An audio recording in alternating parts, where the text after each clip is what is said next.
Le 23 mars, l'équipe sénoise remporte le match contre Chambéry 19-10. Manu Prospero revient sur cette rencontre difficile. Chambéry, match assez compliqué dans l'ensemble. On savait que c'était une belle équipe qui propose un bon rugby.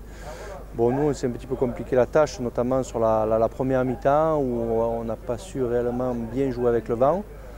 Voilà, et puis bon, après en deuxième mi-temps, quand même, on arrive à scorer et à être un peu plus dans ce qu'on propose, de tenir le ballon contre le vent, mettre des séquences. Ça a un peu fatigué l'adversaire et on a su scorer après derrière. Dimanche, vous allez à Annecy, dernier match des playoffs. Vous allez vous qualifier?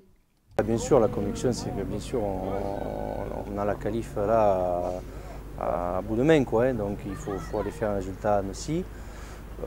Voilà, après il y a encore beaucoup de possibilités par rapport aux autres équipes. L'ordre de la qualif, on ne le connaît pas encore. Mais bien entendu, l'objectif, c'est de se qualifier et d'aller gagner à Annecy. Manu, vous êtes en passe d'être qualifié pour la 3e année consécutive pour les phases finales de championnat de Fédéral 1. Si vous êtes qualifié, penses-tu pouvoir passer le cap, le fameux cap des 8e de finale? Ça devrait faire la troisième année qu'on se qualifie, donc c'est vrai que là, contre les 2 premières années, c'était un petit peu un aboutissement d'arriver en 8e de finale et de se qualifier.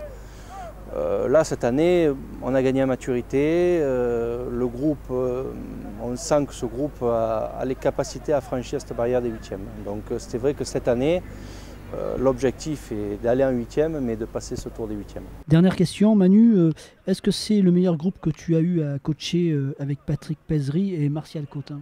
En tout cas, on sent que c'est un groupe qui maîtrise de mieux en mieux ce qu'on met en place au niveau du rugby. On sent que c'est un groupe qui a avancé sur beaucoup de paramètres de jeu. Et c'est vrai que c'est un groupe qui est intéressant, qui a encore, à mon avis, encore une grosse marge de manœuvre, de progression. Mais c'est vrai que c'est un groupe qui avance et qui est intéressant à coacher.